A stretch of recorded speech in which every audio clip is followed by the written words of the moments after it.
Grabe ang payat mo. Sige. Grabe kay Okay, ito na nga right now. I'd like to officially welcome sa bahay po ng mga Monteverde, where everything started.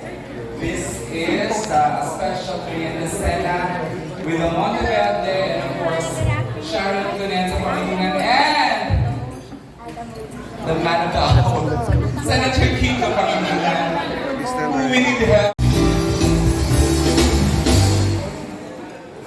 And of course, separate joining us this afternoon then is the Executive Vice President of Regal Films Entertainment, Keith Ryan Monteverde.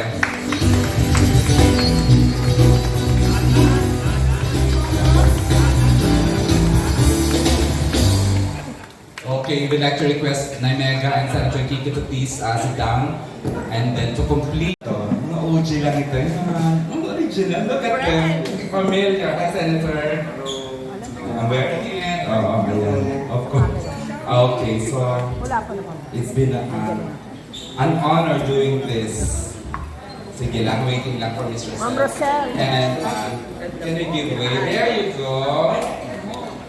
Mr. Keith beside Mega please and Miss Rosel beside Senator Kiko.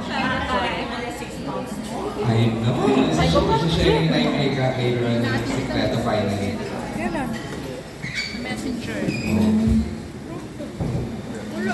Major. Now, can I just say something? Go ahead, Nay, please. In 2010, sila producers, ang nagbigay sa akin agad ng movie, yung mano ko, was Mother Day. And then now, sa dami na nakasama ko, sa dami na nakilala ko, isa lang ang nagsabi she was going to have a press con with our showbiz friends for Kiko. And that's Mother Lily's daughter, Rosel. So we're very grateful to the Monteverdes and we will never forget them. My heart is so full pag sinabi ng Monteverde. Parang abot lang yung pagka-touch ko, pagka-touch namin. So we're very grateful. Tinutuloy ng mga eras and air the legacy of the great Regal Matriarch. And Sal and I will call each other na sis. Kasi mother was like a mother to us talaga. Umpisa pa lang, tinutulungan na niya si Kiko. Tapos ako, binigyan niya ng project. Parang, you know, and they're the ones na hindi ko nakasama from the beginning. So it means so much more. In another company. Yes, it means so much more. Oo.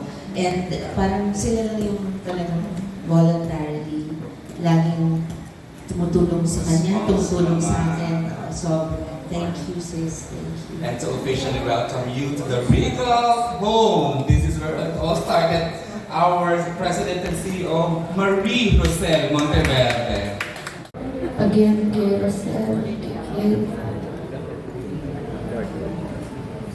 parang last stretch na. Siguro lahat ng sampo ko sa mga loob ko sa, hindi ko kasi maintindihan yung botante. Siguro namalabas na. I'm just really very grateful. Isa, thank you. Sis, thank you. And of course, thank you sa lahat ng mga kasamahan ko sa showbiz, mga kapwa-artista ko, mga awit. My heart is overflowing with gratitude. Thank you for your faith in Kiko.